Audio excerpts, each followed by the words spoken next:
Hello, trading is closed on February 23rd, 2022. We always start with our disclaimer. This is my trading plan for tomorrow, February 24th. Please remember I can be completely wrong. Any trade you make should be at your own risk.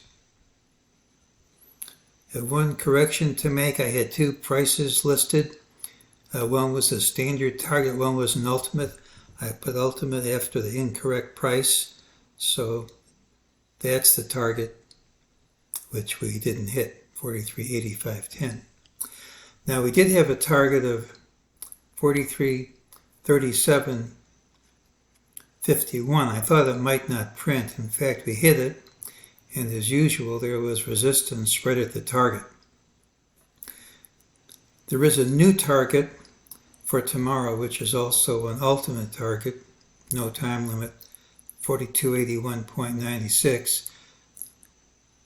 The rules say, unless we gap down smartly, that's favored to print. That's quite a long ways away.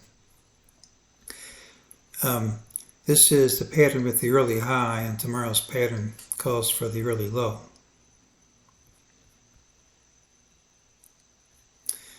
During the day, MEJT said this drop is false, it won't stick, gives us this target of 4281.96. Now here's our daily chart. You can see some things that usually give support. Here's Tom DeMark's TDST line. This is a previous TDST line. We're a bar completely under the line. We're also under the lower Bollinger Band. Normally that's all you get. Those are support areas. Futures are down about 30 points as I'm recording this. I don't know where we'll open, but if we do open there, we've broken through support. This is where support normally holds. Normally and always aren't the same thing. You never know. You can count 5 waves down, but that's not enough to make me risk my money at this point.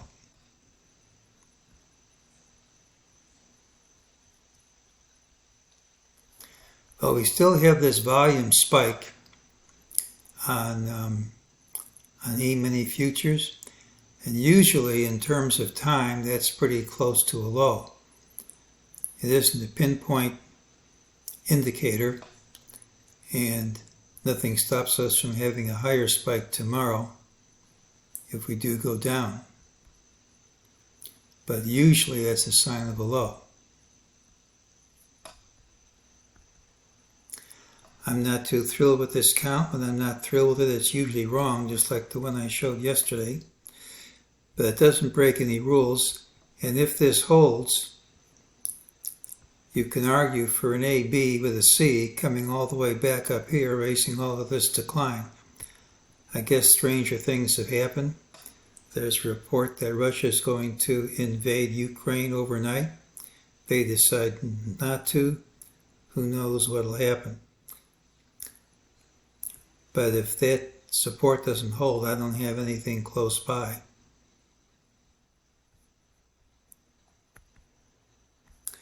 Thursday's pattern has the early low. It could gap up.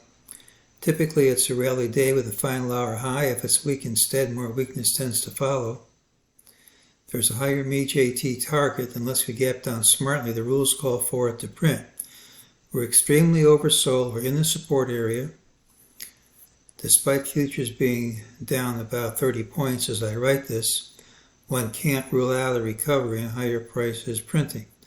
One could even justify a low with a decent rally since we're so oversold in that support. But crashes occur only from oversold conditions. Crashes are rare, but they do happen. And if we gap down smartly at the open, we've broken through support and the door's open to a crash. So we are under 4,200 in futures as I'm recording this. We have this target, we have other targets from last year. We said they had a print at some point.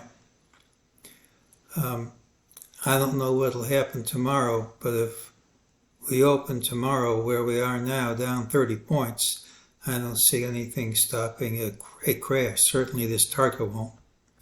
But if this holds, if we recover from that big drop we have in futures, that's my call, 42.81, and you could even argue for more of a recovery than that. So we'll have to keep our fingers crossed, and we'll have to see how we open, but things don't look too good right now.